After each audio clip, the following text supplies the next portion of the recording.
बिस्मिल्लाहिर्रहमानिर्रहीम। अस्सलाम वालेकुम। आज 25 जनवरी है और दिन है हफ्ते का, लेकिन बात करेंगे कि 23 जनवरी को ऐसा क्या हुआ था जिसमें जस्टिस याहिया अफरीदी जो चीफ जस्टिस पाकिस्तान है, नून लीग के सिलेक्टेड, नून लीग के मुंतखब, नून लीग के चुनतखब, जिनको नून लीग ने चुना और आज तक ये नहीं पता चल सका कि उनको चुनने की वजूहात क्या थी। ऐसी क्या वजह थी कि ऐसा क्या क्राइटेरिया था, ऐसा क्या मयार था कि जिस मयार पे जस्टिस सैयद मंसूर अली शाह तो पूरे नहीं उतरते थे, जिस मयार पे जस्टिस मुनीब अख्तर तो पूरे नहीं उतरते थे, लेकिन मोहतरम उल मकाम और हमारे दोस्त बिशारा राजा के मुताबिक इमामुल काजियान मोहतरम याहिया अफरीदी साहब उस मयार पर पूरा उतरते थे। और खैर वो मयार अब नज़र भी आ रहा है कि वो क्या मयार था जिस मयार पे उनको सेलेक्ट किया गया है, उनको चुना गया है और उनको लगाया गया है, उनको नवाजा गया है। और लेकिन इस वक्त हमें नज़र आ रहा है कि याहिया अफरीदी साहब बहुत खौफ का शिकार हैं। वो खौफ का शिकार इसलिए हैं कि ये जो सोमवार से लेके और जुमेरात तक जो समातें हुई हैं, इसमें जो सवालात उठे हैं, इसमें जो रिमार्क्स आए हैं, इसमें जो बातचीत हुई है, इसमें जस्टिस सैयद मंसूर अली शाह ने जितना इस निज़ाम को नंगा किया है और जो सुप्रीम कोर्ट के इंटरनल चलने वाली हालात को वो सामने लाए हैं और जो उन्होंने बताया है कि पसे पर्दा बंद कमरों में चल क्या रहा है, सुप्रीम कोर्ट चलाई कैसे जा रही है, ये बातें जो मंसूर अली शाह साहब ने बताई हैं, उसकी वजह से जस्टिस याहिया अफरीदी साहब बहुत खौफ का शिकार नजर आते हैं। और यही वजह है कि याहिया अफरीदी साहब 5 मरतबा इंतजामी इंतजामात के तहत, इंतजामी इकदामात के तहत, एडमिनिस्ट्रेटिव इकदामात के तहत वो मंसूर अली शाह साहब का रास्ता रोकने की कोशिश कर चुके हैं। मैंने जो 23 वाली समात थी, उस समात का मुकम्मल अहवाल आपको नहीं बता सका था और उसमें बहुत सारी ऐसी चीज़ें हैं जो सुन के आपको पता चलेगा कि इन अंदर सुप्रीम कोर्ट के अंदर चल क्या रहा है। और वैसे भी मैंने साद रसूल साहब को उस दिन नोट्स बताने लगा जो मैंने नोट किए हुए थे, तो उन्होंने कहा यार क्या हुआ क्या है। तो वो मसला ये होता है सुप्रीम कोर्ट में इतनी जल्दी में आपको लिखना पड़ता है कि आपको दोबारा अपनी भी लिखाई जो है वो समझ नहीं आती, तो उसको मैंने दोबारा उन नोट्स को लिखा है। तो आपको बताता हूं कि उस दिन हुआ क्या जिस वजह से याहिया अफरीदी साहब बहुत खौफ का शिकार हैं। देखें, जब याहिया अफरीदी साहब को लगेगा ना कि 26वीं आईनी तरमीम खतरे में है, तब याहिया अफरीदी साहब को अपनी ज़ात खतरे में नजर आएगी, क्योंकि वो 26वीं आईनी तरमीम की शाख के ऊपर बैठे हुए हैं। और ये 26 आईनी तरमीम और पाकिस्तान किसी सूरत एक साथ नहीं चल सकते। अगर पाकिस्तान को बचाना है, अगर पाकिस्तान को आगे लेकर जाना है, तो इस 26वीं आईनी तरमीम का खात्मा करना पड़ेगा। और जब भी इस मुल्क के अंदर कानून की हुक्मरानी आएगी, चाहे वो 6 माह बाद आए, 8 माह बाद आए, साल बाद आए, 2 साल बाद आए, उसमें सबसे पहले जो ये कुआं है, जिस कुएं में वो क्या कहते हैं ना कि कुएं में से आप 10,000 पानी के डोल भी निकाल लें तो पानी कुएं का उस वक्त तक साफ नहीं होगा जब तक उसमें पड़ा हुआ कुत्ता आप नहीं निकालेंगे। 26वीं आईनी तरमीम ने पाकिस्तान की अदलिया की आज़ादी को ख़त्म कर दिया है, पाकिस्तान को मफलूज कर दिया है, पाकिस्तान को आगे बढ़ने से रोक दिया है। पाकिस्तान की अदालतों में चाबी वाले खिलौने अपनी कठपुतलियां भर्ती करके बिठा के पाकिस्तान की अदलिया को मजीद तबाह और बर्बाद करने, अपने मनपसंद फैसले लेके पाकिस्तान के अवाम को मजीद जरगमाल बनाने के इंतजाम किए गए हैं। अदलिया की आज़ादी को ख़त्म कर दिया गया है। पाकिस्तान को जितना बड़ा नुकसान पिछले 2.5 सालों में 26वीं आईनी तरमीम ने दिया है, इस 2-3 चीज़ें और होंगी। एक 8 फरवरी ने पाकिस्तान को बहुत नुकसान पहुंचाया, फाइजी साहब उसने नुकसान पहुंचाया, और काजी ने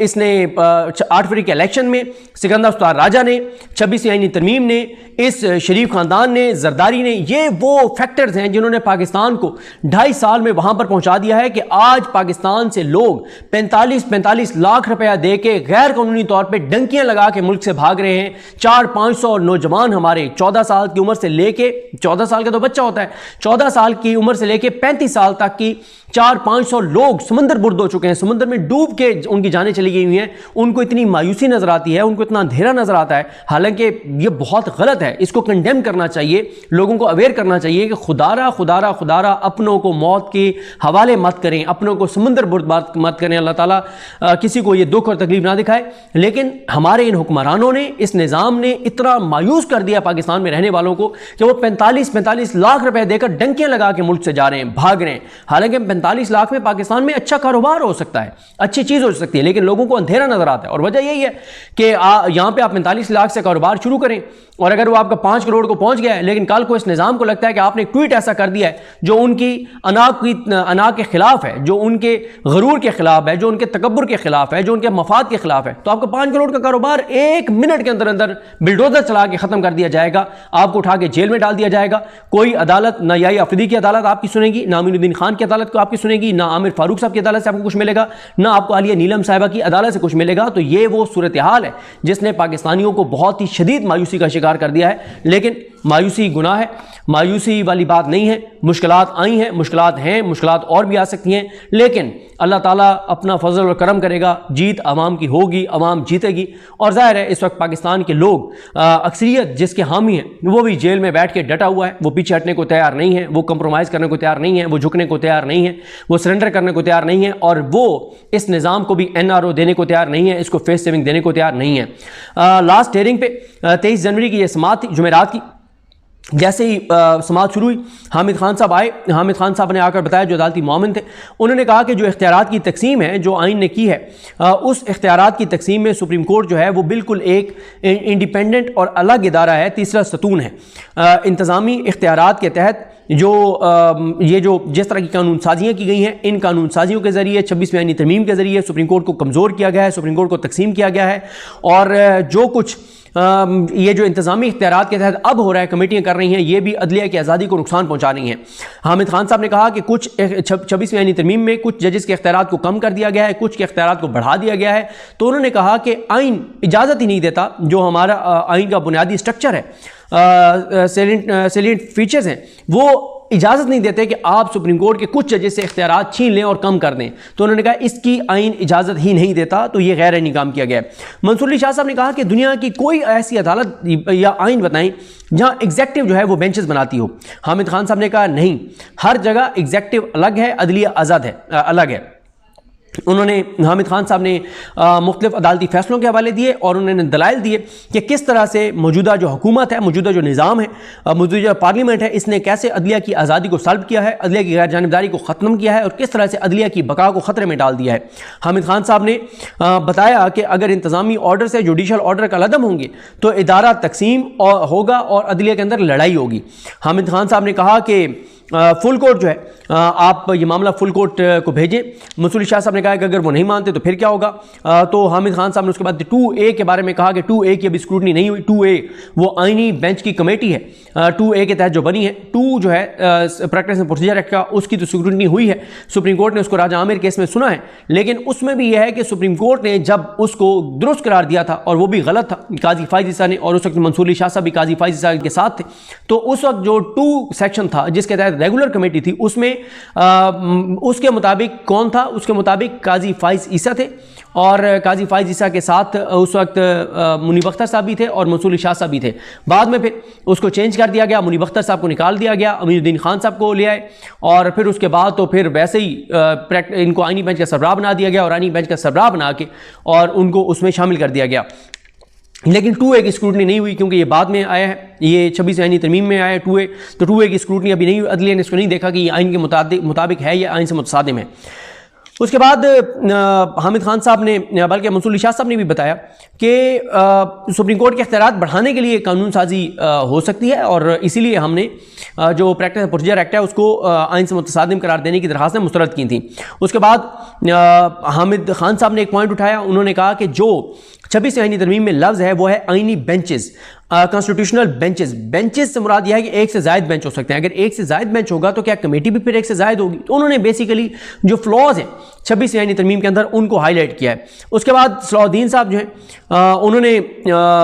बताया कि 3 ऐसे फैसले बताए जहां पे अदालत ने डायरेक्शन दी थी और किस तरह की डायरेक्शन दी थी और किस तरह से उन्होंने फुल कोर्ट बनाने का कहा था। क्या उन्होंने फुल कोर्ट के सामने केस की तारीख भी मुकर्रर कर दी थी, यानी उन्होंने चीफ जस्टिस को कहा था कि फ़लाँ तारीख को इतने बजे फुल कोर्ट कन्वीन करें, या रिक्वेस्ट थी, रिकमेंडेशन थी, अल्फाज क्या थे, उन्होंने 3 मुख्तलिफ केसेस के हवाले दिए। उस पर मंसूर अली शाह साहब ने कहा कि जब कहा गया कि फुल कोर्ट बुलाई जाए तो क्या फुल कोर्ट बुलाई गई थी या नहीं बुलाई गई थी, तो उन्होंने कहा था बुलाई गई थी। उसके बाद आ जाए इंटरेस्टिंग पार्ट, बहुत इंटरेस्टिंग पार्ट, ये आपको तो शेयर कर ही रहा हूँ, लेकिन ये मैं सबक जो है वो सुना रहा हूँ उस्ताद रसूल साहब को, क्योंकि वो बहुत इंटरेस्टेड थे कि एहसन भून साहब जो पाकिस्तान के जो लीगल माइंड्स हैं उसका इतना ही बड़ा दिमाग है जितने बड़े पाकिस्तान के आइनी मामलात के जस्टिस अमीरुद्दीन खान साहब जज हैं, और उनको हमारे दोस्त बिशारा राजा कहते हैं कि अक़वाम आलम के सबसे बड़े जज हैं, और हसनात मलिक साहब कहते हैं कि एशिया के सबसे बड़े जज हैं। और बिल्कुल ये जो इनका एहसन भून साहब हैं, ये बिल्कुल जैसे अमीरुद्दीन खान साहब बहुत बड़ा लीगल माइंड है, तो उसी तरह से कॉन्स्टिट्यूशनल माइंड है, तो उसी तरह से एहसन भून साहब बहुत बड़ा कॉन्स्टिट्यूशनल माइंड है। और वैसे इनकी जो यानी इनकी जो कारकर्दगी है, या जो ये आप समझें कि जो क्या इसको लफ्ज़ कहना चाहिए, बहरहाल जो ये काम कर रहे हैं, ये वही काम कर रहे हैं जो मंसूर उस्मान अवान जो हार्वर्ड से पढ़ के आए हैं वो, और जो हमारे ये हैं एहसन भून साहब जो पाकिस्तान के महल तालीमी इदारों से पढ़े हैं। तो जो आउटपुट है दोनों का एक है, जो मकसद है दोनों का एक है, रास्ता दोनों का एक है। पढ़े मुख्तलिफ जगहों से हैं, एहसन भून साहब पाकिस्तान से पढ़े हैं, और जो मंसूर उस्मान अवान साहब हैं उन्होंने हार्वर्ड से डिग्री लेकर और फिर ये काम कर रहे हैं जो शायद पाकिस्तान में कोई भी किसी ऐसे लॉ कॉलेज से पढ़ा वो भी ये काम कर सकता था जो काम मंसूर उस्मान अवान साहब कर सकते हैं। और ऐसा लॉ कॉलेज जो कहीं पे बोगस बना हुआ है, बस उसके पास डिग्री होती तो भी वो ये काम कर सकता था कि इस निज़ाम की सहूलतकारी, जबर बर्बरियत फस्तायत को सहूलतकारी करना, उसका साथ देना, इंसानी हकूक़ की पामालियाँ करवाना, अदलिया के आज़ादी को सल्ब करना। देखें मंसूर उस्मान अवान साहब ने भी वही काम किया है। यानी मैं तो ये समझता हूँ, इनको आजकल कहा जाता है कि ये अटॉर्नी जनरल्स के काजी फाइज ईसा हैं, जैसे अदलिया के काजी फाइज ईसा हैं जिन्होंने अदालतों को तबाह और बर्बाद किया, पाकिस्तान को नुकसान पहुंचाया। तो मंसूर उस्मान अवान साहब ने भी अटॉर्नी जनरल्स की तारीख के काजी फाइज ईसा हैं। जैसे काजी फाइज ईसा कोई और नहीं आया पिछले से 70 साल में, इसी तरह से मंसूर उस्मान अवान भी पिछले 70 साल में कोई नहीं आया जो काम मंसूर उस्मान अवान साहब ने किया है।